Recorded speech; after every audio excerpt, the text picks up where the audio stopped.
Section C का question number 26 है, given that √3 is irrational, prove that 5 + 2√3 is irrational.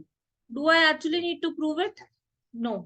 But ये मैं question इसलिए डिस्कस कर रही हूँ क्योंकि वन ऑफ द स्टूडेंट ने क्या किया, इस फैक्ट को इग्नोर कर दिया और क्या किया, ये भी प्रूव किया कि √3 इज इरेशनल, और उसके बाद ये प्रूव किया कि 5 + 2√3 इज इरेशनल। टाइम वेस्ट हुआ। किसने किया?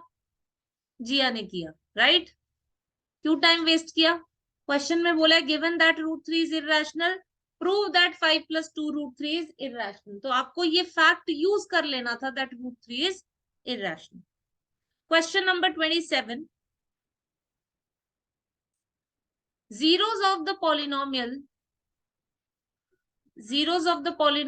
x² + px + q are double.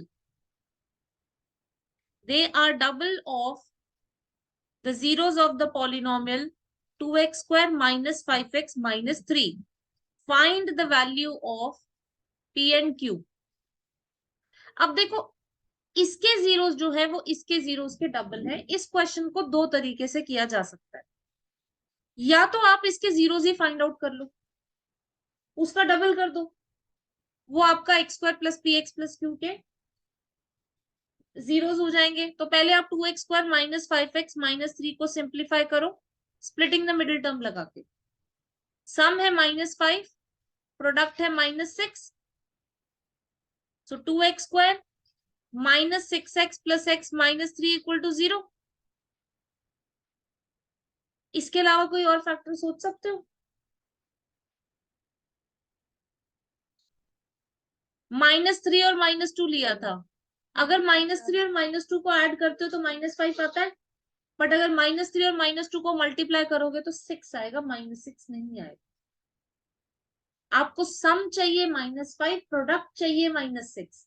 तो अगर आपको प्रोडक्ट -6 चाहिए, मतलब एक नंबर पॉजिटिव और एक नंबर नेगेटिव। अंडरस्टूड? अब आपने यहां से 2x कॉमन लिया, x - 3, यहां से 1 कॉमन लिया, x - 3 = 0। आपके फैक्टर्स बन गए x - 3, 2x + 1 = 0। आप लोगों को एक और सरप्राइज मिलेगा। 15 टेस्ट लेने, 2 ले चुकी हूँ। एक किसी भी लेवल पे एक और सरप्राइज मिलेगा कि दोबारा सैंपल पेपर दे दूंगी फुल सिलेबस टेस्ट में। और अगर तब किसी के 80 से कम आए ना तो देखना, ये मैं आपको पहले ही बता रही हूँ। हो सकता है मैं 7th फुल सिलेबस टेस्ट आपको सैंपल पेपर दे दूं, हो सकता है 10th दे दूं, हो सकता है 15th दे दूं, वो मेरे मूड पे डिपेंड करता है। हो सकता है अगला मैं आपको फिर से सैंपल पेपर दे दूं। मैंने क्या बोला? 80 से कम नहीं आने चाहिए, मतलब 79.5 आने चाहिए, क्योंकि मैं 2 क्लासेस दे रही हूँ आपको सैंपल पेपर डिस्कस करने में। सैंपल पेपर के काफी क्वेश्चंस, काफी नहीं, कुछ क्वेश्चंस तो आ ही जाते हैं एग्जाम में। अगर एग्जैक्ट क्वेश्चंस नहीं आते तो कॉन्सेप्ट्स आ जाते हैं, इसलिए हमें वो करना ही करना है। तो x की 2 वैल्यूज आ गई, एक आ गई 3, एक आ गई -½ राइट। तो ये आपके अल्फा अल्फा और बीटा आ गया। एक अल्फा है 3, बीटा आ गया -½ अब आप इनका डबल कर दो।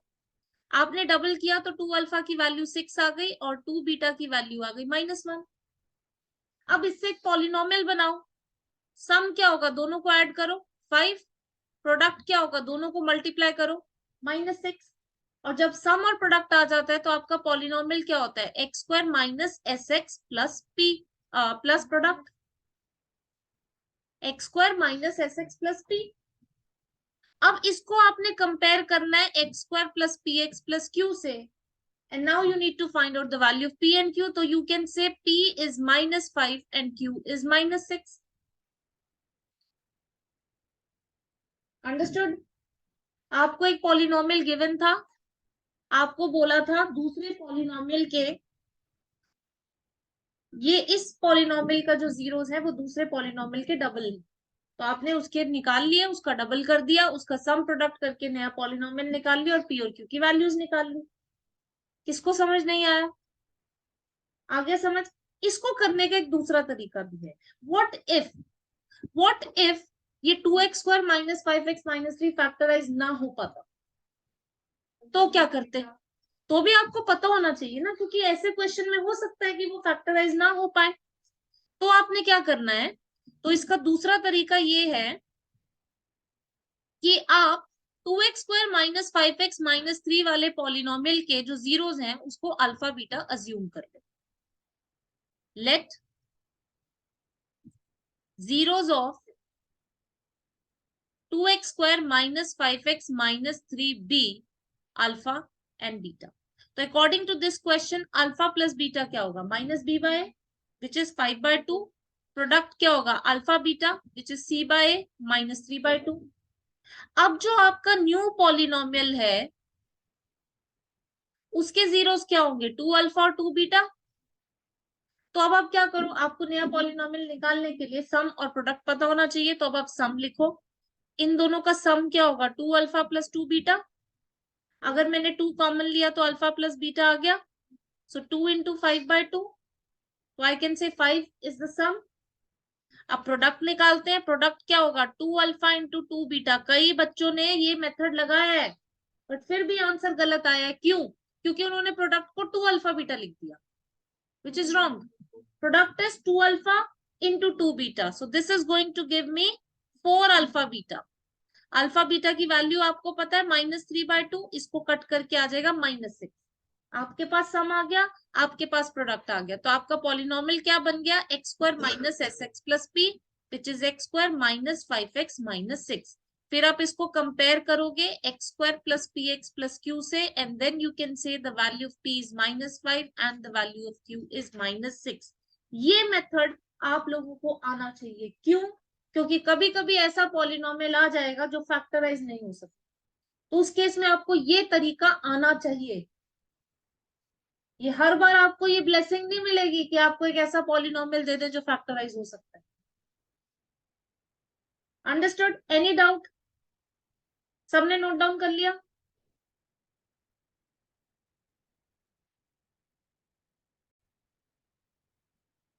Question number 28।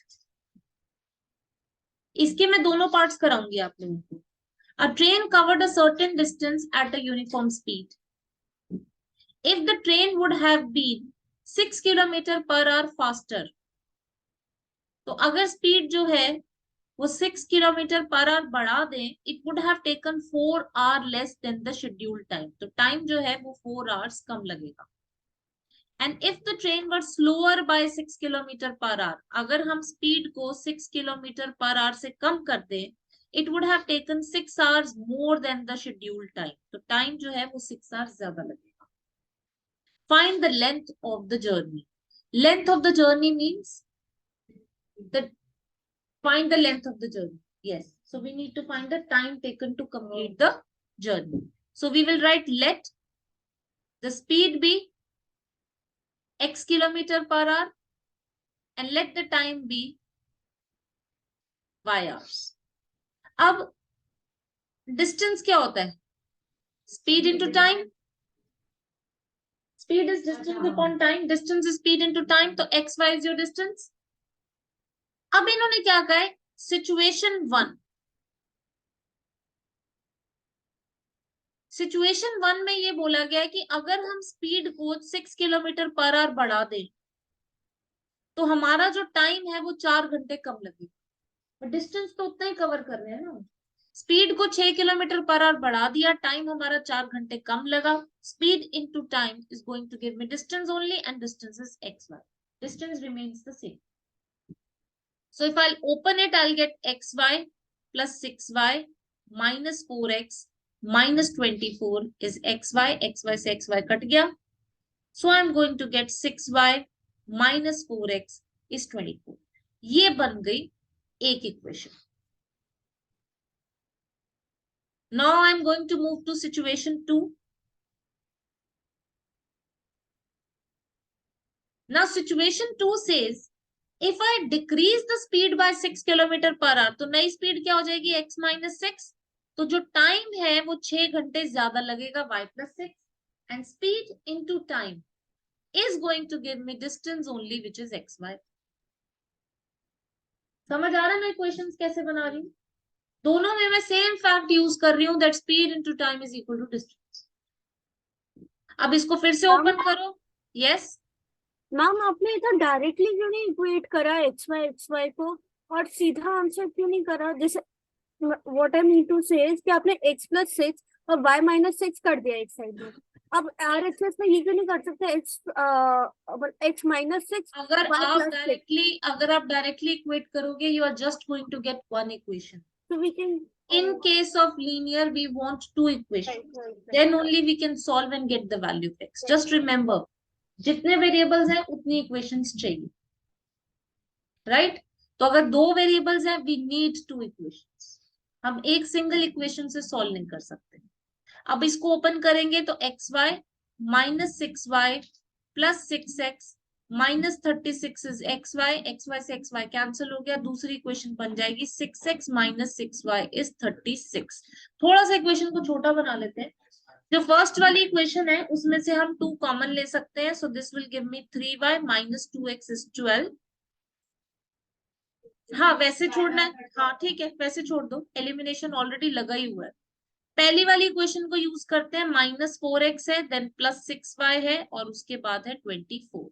Now we are going to add these equations. अब कई लोग ना भूल जाते हैं एलिमिनेशन. उनको ये पता है y - y दिख गया, ऐड कर रहे हैं, पर वो आदत होती है ना दिमाग में सब्ट्रैक्शन करने की, और बैठ के सब्ट्रैक्ट कर देते. 3-4 बच्चों ने किया ये.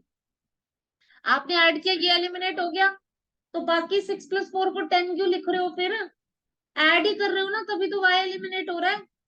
तो 6 और -4 को भी तो ऐड करोगे, 2x, और 36 और 24 को भी तो ऐड ही करोगे, 60. तो x की वैल्यू 30 आ जाएगी. x हमने स्पीड अज्यूम किया था, तो स्पीड हमारा आ गया 30 km/h. ठीक है, अब y निकालते हैं. अब y तो इजी है, किसी भी एक इक्वेशन को पकड़ो, उसमें x डाल दो, x की वैल्यू, और y निकाल लो. तो 6y - 4, x की जगह डाला 30 is equal to 24. 6y is equal to 120 plus 24, which is 144. Y is equal to 144 upon 6. 24 hours. तो y is 24 hours. Right? अब लेंथ ऑफ द जर्नी किस किस को लगता है कि टाइम है, और किस किस को लगता है कि डिस्टेंस? Tell me. टाइम किस किस को लग रहा है? सानवी को लग रहा है. और किस किस को लग रहा है कि लेंथ ऑफ द जर्नी? तो ड्यूरेशन ऑफ द जर्नी क्या होता है? Length means the distance. So you need to find the distance of this journey. और distance क्या था? xy. तो distance आपका xy था, तो अब आप लोग distance निकाल लो. x into y, 30 into 24, 720 kilometer is the length of the journey.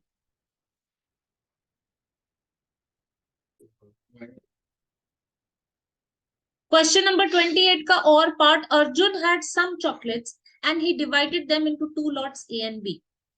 He sold the first lot at the rate of ₹2 for 3 chocolates and second lot at the rate of ₹1 per chocolate.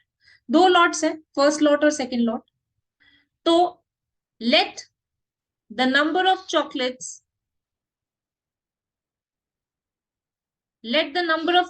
in first lot be rupees x, bx, not rupees x. Let the number of chocolates in first lot be x, and let the number of chocolates in second lot be y. Question में आपको क्या find out करने के लिए बोला है? You have been asked to find out x plus y. How many total chocolates he has.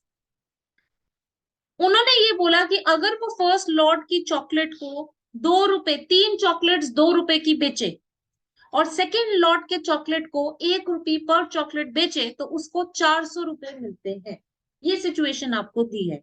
तो first lot का इन्होंने क्या सिचुएशन दी है? 3 चॉकलेट्स 2 रुपए में, 3 चॉकलेट्स 2 रुपीज की. तो इसका मतलब वो एक चॉकलेट कितने रुपए की बेच रहा है? 2/3 की। अगर वो 3 चॉकलेट 2 रुपए की बेच रहा है तो वो एक चॉकलेट कितने रुपए की बेच रहा है? 2/3 यूनिटरी मेथड, इसको कहते हैं यूनिटरी मेथड। और सेकेंड लॉट में तो क्लियर है, सेकेंड लॉट में एक चॉकलेट 1 रुपए की बिक रही है, दोनों का जो टोटल अमाउंट है वो है 400 रुपए। तो according to the question what should be your equation? 2/3 into x, क्योंकि एक चॉकलेट का प्राइस 2/3 है, तो एक्स चॉकलेट का प्राइस क्या होगा? 2/3x plus y is equal to 400। ये बन गई आपकी पहली इक्वेशन। पूरी इक्वेशन को 3 से मल्टीप्लाई कर दो तो 2x प्लस 3y इज 1200, इसको मार्क कर दो 1। अब हम सेकेंड सिचुएशन में आते हैं।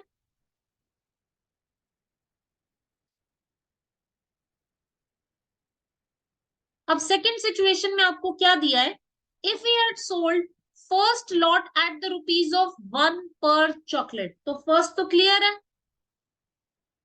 कि फर्स्ट लॉट वो ₹1 पर चॉकलेट बेच रहा है, and second at the rate of 4 for 5 chocolate, second at the rate of ₹4 for 5 chocolates, मतलब वो सेकेंड लॉट जो है वो 5 चॉकलेट 4 रुपए की बेच रहा है। तो वो एक चॉकलेट कितने रुपए की बेच रहा होगा? 4/5 की। अगर मैं 10 पेंसिल 5 रुपए की बेच रही हूँ, 10 पेंसिल 20 रुपए की बेच रही हूँ, तो एक पेंसिल में कितने की बेच रही हूँ? 2 रुपए की। तो वही कर रहे हैं हम, 5 चॉकलेट वो 4 रुपए की बेच रहा है, तो एक चॉकलेट कितने रुपए की बेच रहा है? 4/5। तो अब हम सेकेंड सिचुएशन के अकॉर्डिंगली अगर ये सिचुएशन होगी तो वो 460 रुपए कलेक्ट करेगा, 460 रुपीज। तो मतलब फर्स्ट लॉट से वो 1 into x plus second lot से वो 4/5 into y equal to 460 rupees collect करेगा। पूरी इक्वेशन को 5 से मल्टीप्लाई कर दो, 5x plus 4y is equal to 460 into 5 which is 2300। और दूसरी इक्वेशन थी 2x plus 3y is 1200। दोनों इक्वेशंस में या तो सब्स्टिट्यूशन लगा दो या एलिमिनेशन लगा दो और सॉल्व करके आप x प्लस वाई की वैल्यू निकाल लो। तो एलिमिनेशन लगाते हैं, फर्स्ट इक्वेशन को 2 से और सेकेंड इक्वेशन को 5 से मल्टीप्लाई कर देते हैं।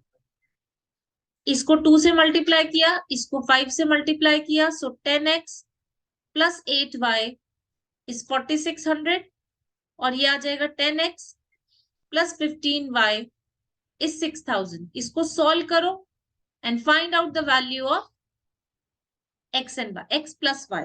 सो -7y is equal to -1400, y की वैल्यू आ जाएगी 200 और x की वैल्यू 300। सॉल्व करके x की वैल्यू 300 आ जाएगी। तो आपको ये बताना है कि उसके पास टोटल चॉकलेट्स कितनी है? उसके पास टोटल चॉकलेट्स हो गई 500। यहाँ पे बस कंफ्यूजन ये था, ये जो ये स्टेटमेंट्स दे रखी थी ये आपको कंफ्यूजन क्रिएट कर रही थी बस। अगर सीधा सीधा एक चॉकलेट का प्राइस दिया होता, एनसीईआरटी में डायरेक्ट क्वेश्चन है वो बैट बॉल वाले, इतने बैट इतने के, इतने बॉल इतने के, तो बताओ क्या वही है ये। बस यहाँ पे ये थोड़ा यूनिटरी मेथड वाला जो पार्ट है वो थोड़ा कंफ्यूजिंग है, otherwise this is direct question.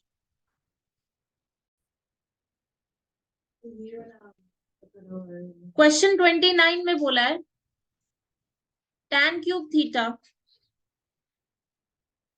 Upon 1 plus tan square theta plus cot cube theta upon 1 plus cot square theta. You need to prove that this is equal to secant theta cosecant theta minus 2 sin theta cos theta. तीनों identities याद है जो हमने पढ़ी हैं? क्या है बताओ? sin square theta plus cos square theta is equal to 1. What is the second identity? 1 plus tan square theta is secant square theta. ये दिख रहा है 1 plus tan square theta। इसको सीधा क्या डाल सकते हो? secant square theta। तीसरी आइडेंटिटी क्या है? 1 plus cot square theta is cosecant square theta। यहाँ पे डायरेक्टली डाल सकते हो। तो पहले आप ये लिखो, using the identity 1 plus tan square theta is equal to secant square theta, 1 plus cot square theta is equal to cosecant square theta. तो ये क्या आ जाएगा, tan cube theta upon secant square theta plus cot cube theta upon cosecant square theta. ये अभी हम solve कर रहे हैं लेफ्ट हैंड साइड। अब क्या करें, अब तो सब कुछ अलग अलग है, tan है, sec है, cot है, cosec है। तो आप क्या करो, open everything in terms of sine and cos. tan cube theta आपको क्या देगा, sine cube theta upon cos cube theta, और सीकेंट स्क्वायर थीटा आपको क्या देगा, 1 by cos square theta, plus cot cube theta आपको क्या देगा, cos cube theta upon sine cube theta, and cosec square theta आपको क्या देगा, 1 बाय साइन स्क्वायर थीटा। चार चीजें एक साथ डिवाइड हो रही हैं। मैंने आपको सिखाया है, अगर a by b by c by d हो तो क्या करेंगे, फर्स्ट और लास्ट को मल्टीप्लाई कर दो और बीच के दो को मल्टीप्लाई कर दो। वही करते हैं अब हम। आपने फर्स्ट को लास्ट से मल्टीप्लाई किया तो क्या आएगा, sine cube theta cos square theta upon cos cube theta, and then cos cube theta into sine square theta upon sine cube theta. अब सिंप्लीफाई करो, ये कॉस स्क्वायर और ये कट गया तो ये क्या आ जाएगा, sign cube theta upon cos theta, plus ये साइन स्क्वायर और साइन क्यूब एक नीचे से कट जाएगा तो ये क्या आ जाएगा, cos cube theta upon sine cube.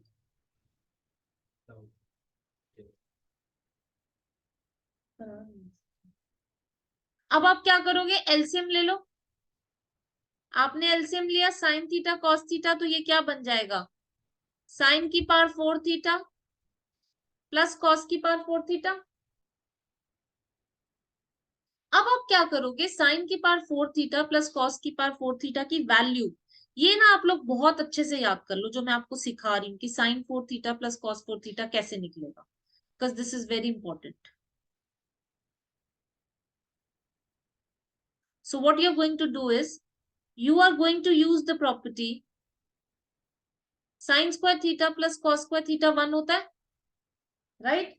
अगर आप स्क्वायरिंग बोथ साइड्स कर दो,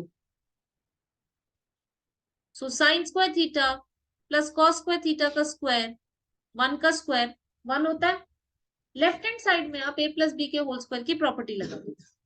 साइन स्क्वायर थीटा का whole square is sine 4 theta a square plus b square plus 2 a b is 1। तो साइन की पावर 4 थीटा प्लस कॉस की power 4 theta की value क्या आ गई, 1 minus 2 sine square theta cos square theta.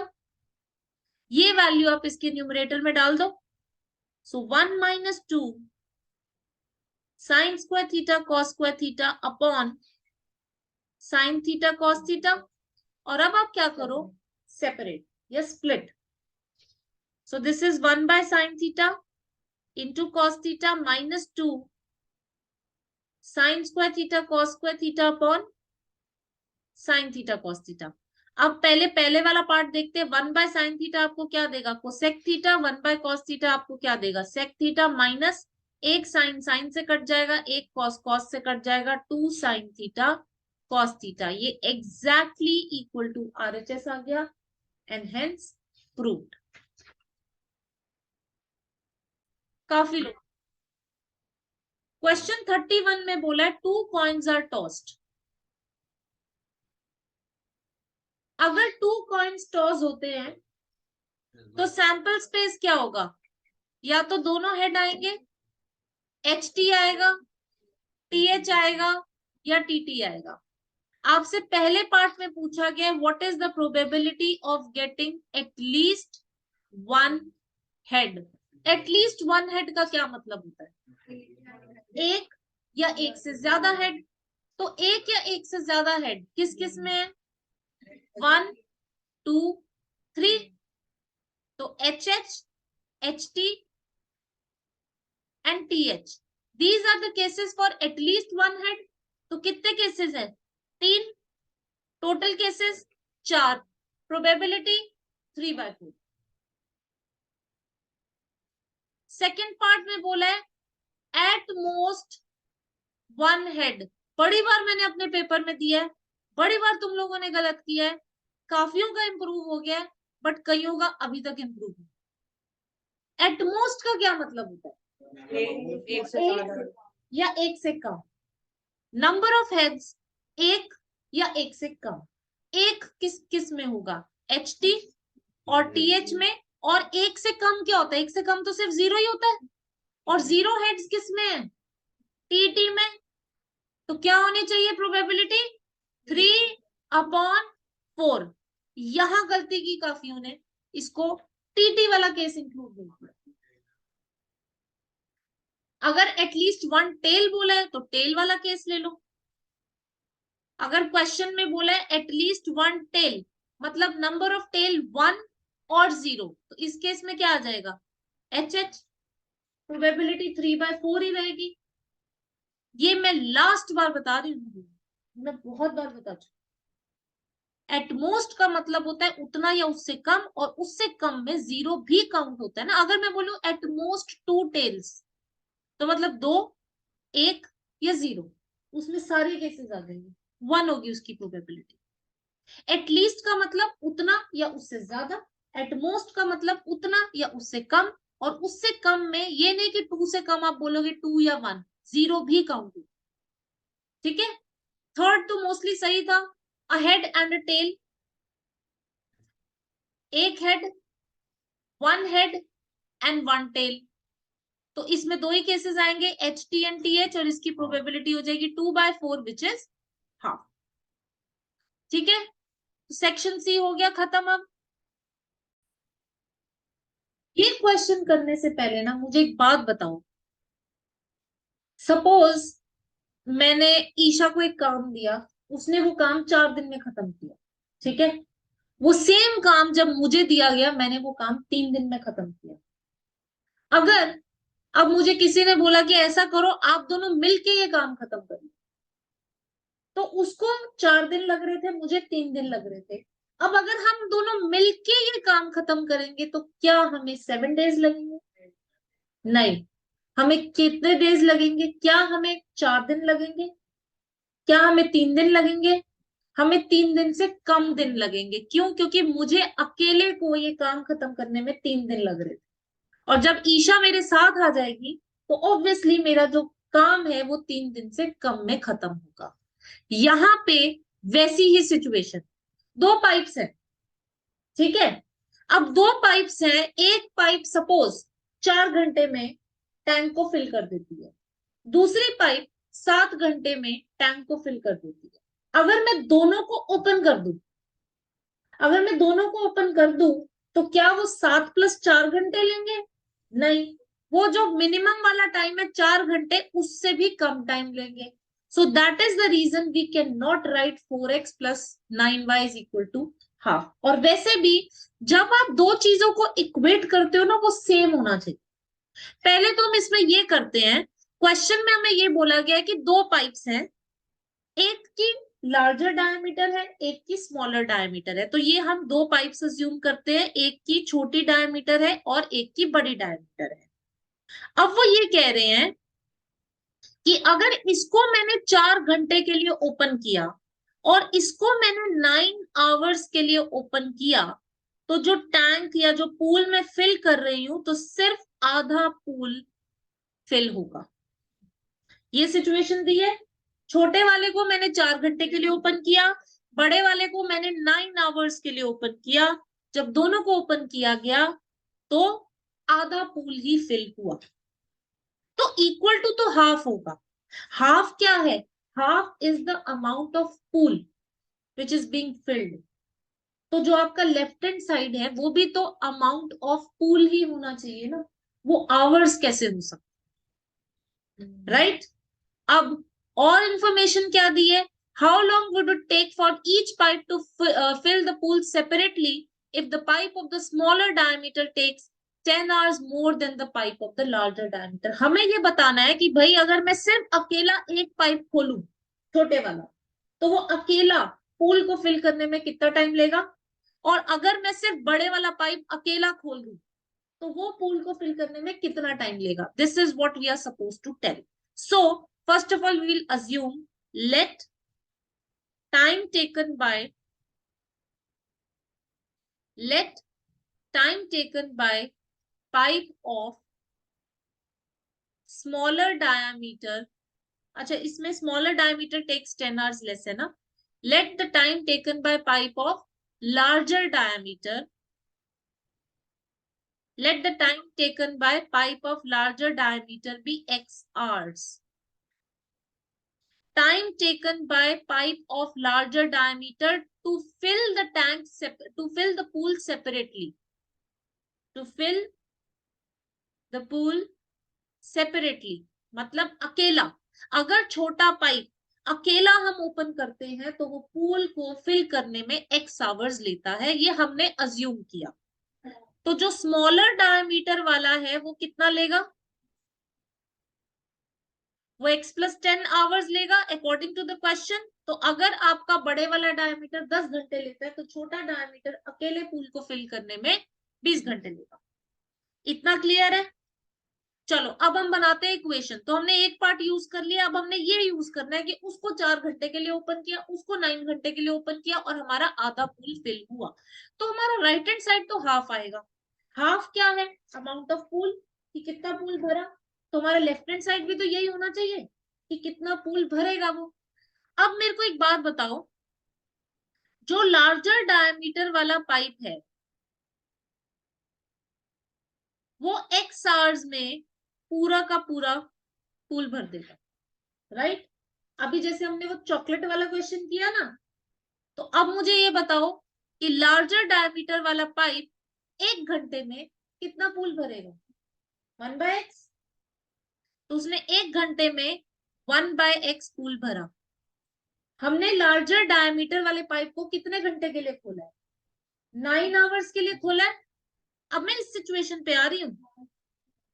हमने larger वाले को, if the pipe of the larger diameter is used for 4 hours, ठीक है, हमने लार्जर वाले को 4 आवर्स के लिए खोला है और छोटे वाले को 9 आवर्स के लिए. लार्जर वाले को हमने 4 आवर्स के लिए खोला है, तो वो 4 आवर में कितना पूल भरेगा, 4/x पूल भर देगा. अब हम स्मॉलर वाले पे आते हैं. स्मॉलर डायमीटर वाले पाइप पे आओ. तो स्मॉलर डायमीटर वाला जो पाइप है वो x प्लस 10 आवर्स में अकेले, x प्लस 10 आवर्स में एक पूल भर रहा है. तो वो 1 आवर में कितना पूल भरेगा, 1/x प्लस 10. तो वो 9 आवर्स में कितना पूल भर रहा है, 9/x प्लस 10. तो 4 घंटे में वो 4/x भर रहा है, 9 घंटे में वो 9/x प्लस 10 भर रहा है, और जब इनको अलग अलग टाइम के लिए चलाया तो टोटल कितना पूल भर रहा है, आधा.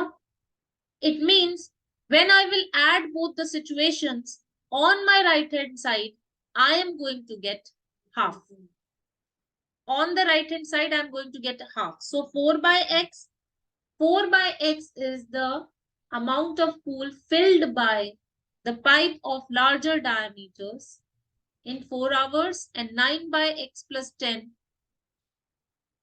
जो छोटे वाला है वो इतना पूल भरेगा, और जब दोनों ने मिलके किया तो इन्होंने हाफ पूल फिल किया. तो ये हमारा question. Now we know how to solve it. This is a question of quadratic equation.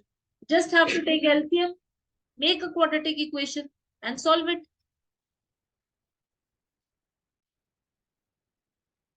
इसका आप एलसीएम लोगे x इंटू एक्स प्लस 10, यहाँ पे आ जाएगा 4 into x plus 10 plus 9x is equal to half. उसके बाद आप इसको करोगे cross multiply.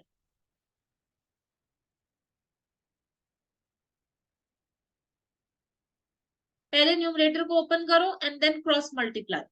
So this is 4x plus 40 plus 9x into 2 is x square plus 10x. 13x plus 40 into 2 is x square plus 10x. x square plus 10x is 26x plus 80, x square minus 16x minus 80 is 0. ये quadratic equation बन गई. इसके factors बना लो 20 and 4. तो x square minus 20x plus 4x minus 80. x commonly x minus 20, 4 commonly x minus 20. तो दो factors बन गए x minus 20 and x plus 4. x की दो वैल्यूज आ गई 20 and minus 4. minus 4 तो रिजेक्ट हो जाएगा. मतलब जो लार्जर डायमीटर वाला पाइप है वो 20 घंटे लेता है और जो स्मॉलर डायमीटर वाला पाइप है वो 10 घंटे एक्स्ट्रा लेगा. 30 आवर्स. वो 30 आवर्स लेगा.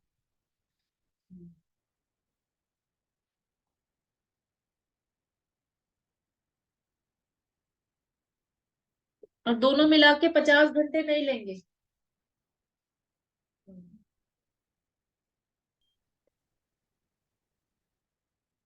देखो 50 schools हैं. They collectively decided to provide place and canvas for 1500 tents and share the whole expenditure equally.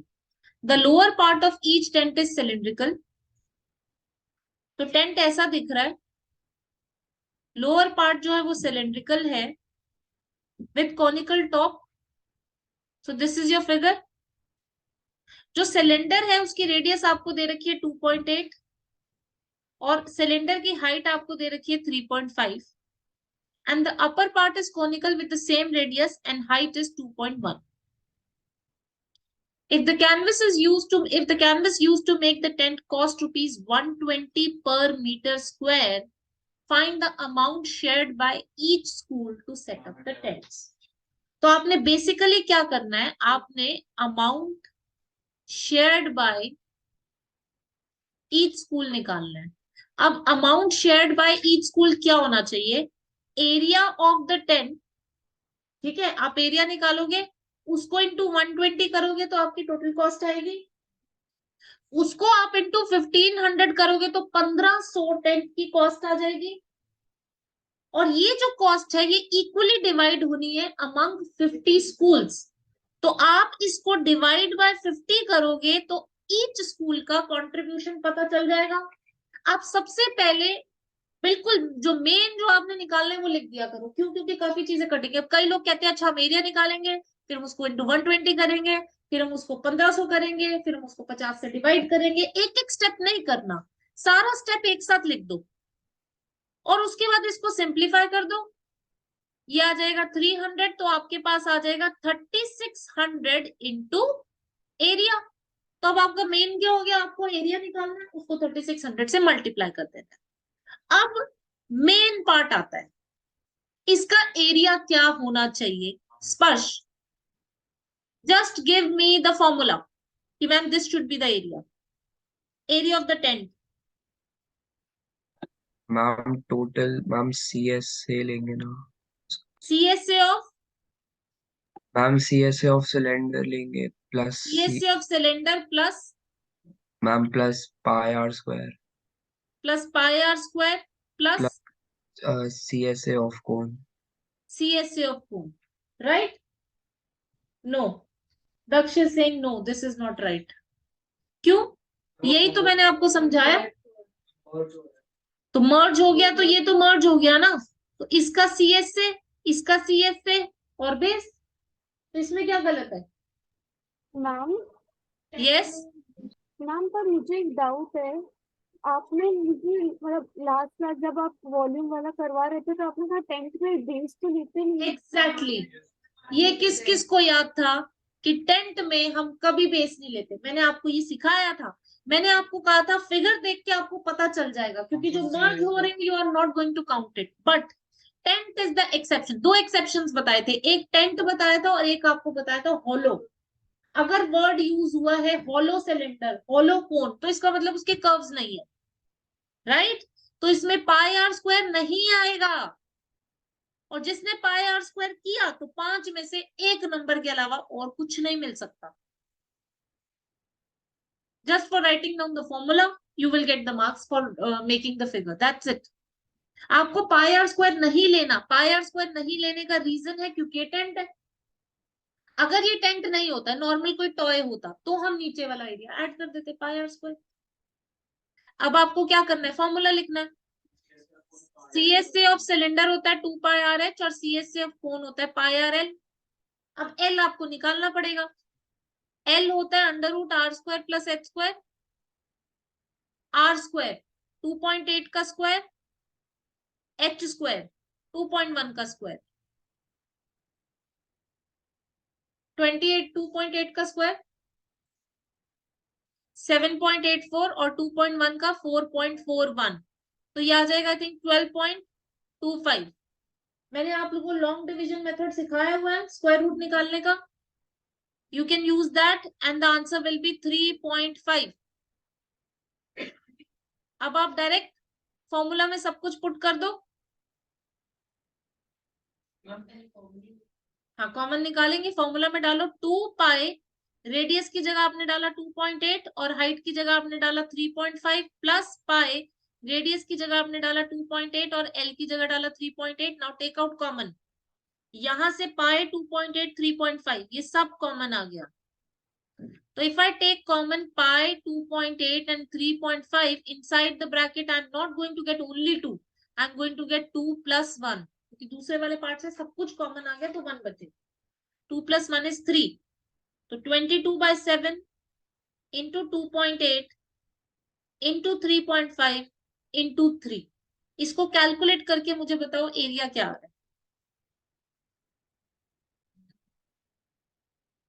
7 को 2.8 से काटोगे 0.4 आ जाएगा और इसको जब आप सिंप्लीफाई करोगे तो आंसर आएगा 92.4 मीटर स्क्वायर। अब आपको क्वेश्चन में क्या बोला था, आपको amount shared by each school निकालना है, और amount shared by each school हमने कैलकुलेट कर लिया था 3600 इंटू 92.4। 92.4 ही आ रहा है ना एरिया। 92.4 को 3600 से मल्टीप्लाई करो और अपना आंसर निकाल लो। 332 640 3,32,640 rupees. This is the answer. समझ आ गया क्वेश्चन?